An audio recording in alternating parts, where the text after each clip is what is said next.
మీ ఎలాంటి వ్యాపార ప్రకటనలకైనా వెంటనే మా ఛానల్ సంప్రదించండి. అందరికి నమస్కారం, నేను శిరీష. ప్రస్తుతం మనతో పాటు ఉన్నారు ప్రముఖ ఆధ్యాత్మికవేత్త, జ్యోతిష్య పండితులు, వేదిక ఆస్ట్రాలజర్ అవినాష్ దాస్ గారు. గురుగారితో మాట్లాడదాం. నమస్కారం గురుగారు. నమస్కారం అండి. ఓం నమ శివాయ, ఓం నమో వెంకటేశాయ. గురుగారు, విశేషంగా ఈ ఏప్రిల్ మాసంలో వృశ్చిక రాశి వారికి ఎలా ఉండబోతుంది అంటారు? ఎలాంటి జాగ్రత్తలు తీసుకోవచ్చు అంటారు? గ్రహ గోచారం ఎలా ఉంటుందంటారు ఈ మాసంలో వీరికి? చాలా మంచి ప్రశ్న అండి. గ్రహ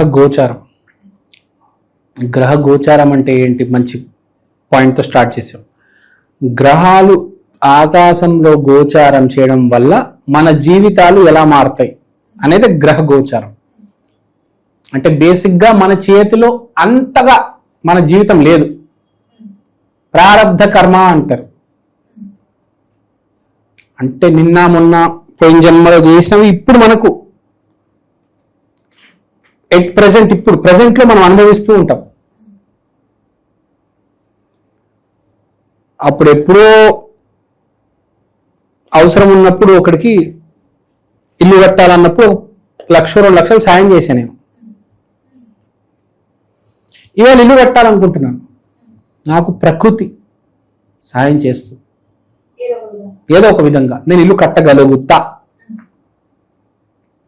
నేను ఇల్లు కట్టాలి అని అనుకుంటే కట్టగలను? కట్టలేను కదా. ఒక ఇటుక కూడా కొనలేను. ఆ స్తోమత ఉండాలంటారా? మీరు ఇల్లు కట్టినా కూడా కూలిపోతారు చాలాసార్లు. కొంతమంది ఇల్లు కడతారు, కూలిపోతారు. తెలుసా మీకు? సరిగ్గా కట్టడాలు, ఆ పిల్లర్లు సరిగ్గా పడక, సిమెంట్ పిచ్చి సిమెంట్, అదే డబల్ పని అవుతా ఉంటుంది. సిమెంట్ కొంటారు, వాడు మొత్తం కల్తీ సిమెంట్ అమ్మేస్తాడు. బిల్డింగ్ కట్టేస్తాడు, 2 రోజులు పడిపోతుంది. అలాంటి చాలా ఉన్నాయి. తెలుసా మీకు? 5 ఫ్లోర్లు 6 ఫ్లోర్లు బిల్డింగ్ పడిపోయినా నేను చూసా. అంటే బేసిక్గా ఏంటి? మీకు దైవ బలం అయితే కావాలి.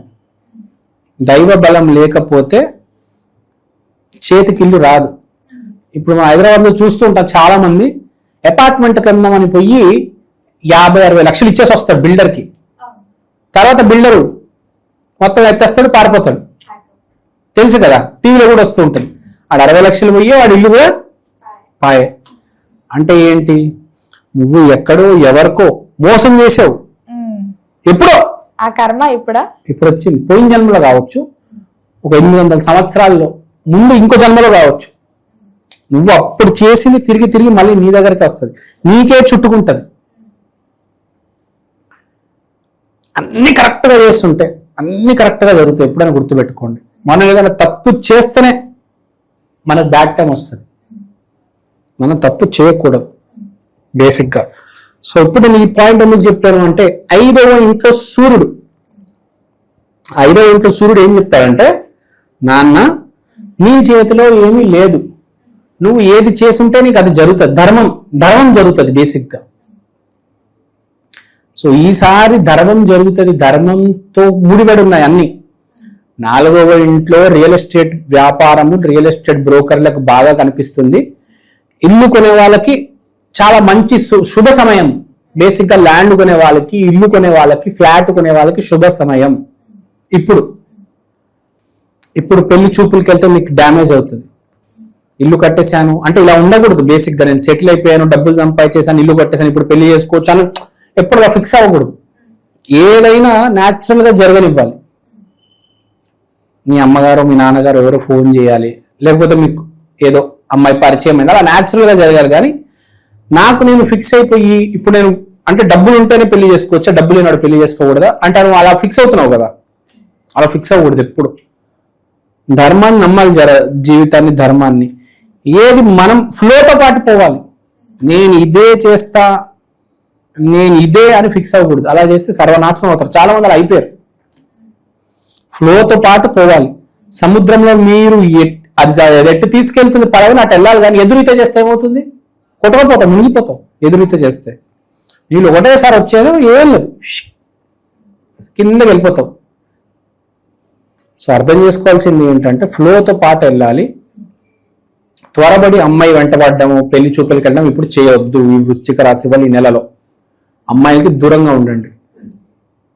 మామూలుగా ఫ్రెండ్షిప్ వేరు, ప్రేమ పెళ్లి ఆ జోలికి అస్సలు వెళ్ళొద్దు. తర్వాత రియల్ ఎస్టేటు, ఇల్లు, ల్యాండ్ రంగాలకి చాలా మంచిది. తర్వాత హార్డ్వేర్ వ్యాపారాలు చేసే వాళ్ళు, కి కూడా చాలా మంచిది. హార్డ్వేర్ అంటే తెలుసు కదా మీకు, ఏదైనా మెటీరియల్తో చేసే వాళ్ళు, ఏదైనా ఐరన్, స్క్రాప్, ఏదైనా మెటీరియల్, పేపర్ కప్పులు, ఏదైనా మెటీరియల్తో తయారు చేసే వ్యాపారాలు ఏమైనా ఉంటే మంచిది. తర్వాత వీళ్ళకి ఇంకో ఇంట్రెస్టింగ్ విషయం ఏంటంటే, ఇప్పుడు సూర్య శని కలయిక ఉంది కాబట్టి మీకు గనక జన్మలో కూడా అదే ఉంటే మీకు చాలా మంచి సమయం ఇది. కలిసి వచ్చే సమయం ఉంది, ఆర్థికంగా కలిసి వచ్చే సమయం ఉంది.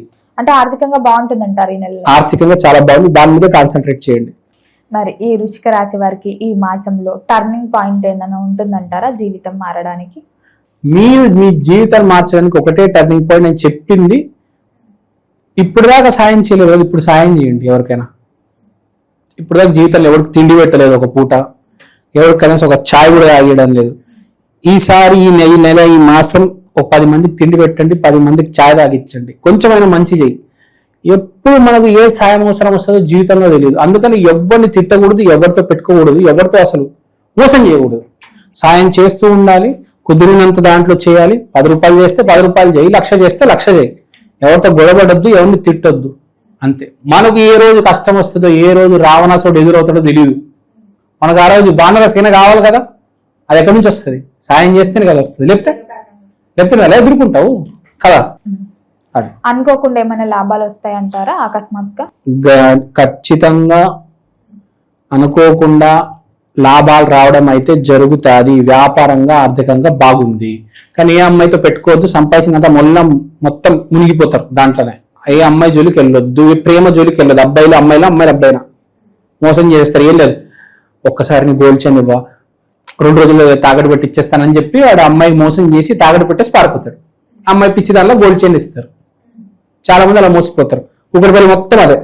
గురుగారు, ముఖ్యంగా ఎవరైతే గత కొన్నాళ్ళుగా శత్రువుల నుంచి బాధపడుతూ ఉంటారు కదా, మరి వాళ్ళ ప్రభావం తగ్గుతుంది అంటారా ఈ మాసంలో? గ్యారంటీ శత్రువుల ప్రభావం అయితే ఉందండి, కాదు అని చెప్పడం లేదు. అది తగ్గుతున్నా అంటే కంక్లూజన్కి వచ్చేస్తుంది, దానికి ఒక రిజల్ట్ వచ్చేస్తుంది అనమాట. ఎడో కూడా తేలిపోతుంది. 5వ ఇంట్లో సూర్య శని కలయిక ఉంది, ఎటో గోడ తేలిపోతుంది బేసిక్గా. మరి కుటుంబ వాతావరణం ఎలా ఉంటుందంటారు? కుటుంబ వాతావరణం బానే ఉంది, మరి అంత గొప్పగా ఏం లేదు, మేనేజ్ చేయాలి. సూర్య శని కలయిక 5వ ఇంట్లో ఉంది కాబట్టి హ్యాపీనెస్ కి కొంచెం కొరత వస్తుంది, కానీ మీరు మేనేజ్ చేయాలి. మరి ఈ మాసంలో విశేషంగా 17వ తారీఖు అమావాస్య వస్తుంది కదా, ఎలాంటి పరిహారాలు చేసుకోవచ్చు అంటారు వీరు? వృశ్చిక రాశి ఆంజనేయ స్వామి. వృశ్చికం అంటే ఆంజనేయ స్వామిని. మనకు 2 రాశులు ఉన్నాయి, ఒకటి మేషరాశి, ఒకటి వృశ్చిక రాశి. వీళ్ళు ఆంజనేయ స్వామి ఆరాధన తప్పక చేయాలి. రాశిని ఆంజనేయ స్వామి తత్వ రాశి కాబట్టి మంగళవారం రోజు, శనివారం రోజు వీళ్ళు ఆంజనేయ స్వామి గుడికి వెళ్ళి కూర్చోవాలి. అక్కడ అంతే కూర్చొని ఉండాలి. కొంతమంది లేడీస్ అయితే నేను చూస్తాను, ఆరెంజ్ కలర్ బట్టలు వేసుకెళ్ళి ఆంజనేయ స్వామి గుడిలో అలా కూర్చొని ఉండిపోతారు. మరి ఓవరాల్ గా చూసుకుంటే వృశ్చిక రాశి వారికి ఈ మాసంలో అదృష్టం కలిసి వస్తుంది అంటారు. గురుగారు, మొత్తం మీద ఈ మాసంలో వృశ్చిక రాశి వారికి ఎలా ఉంది, ఎలాంటి జాగ్రత్తలు తీసుకోవాలో తెలియజేసినందుకు ధన్యవాదాలండి. ధన్యవాదాలు.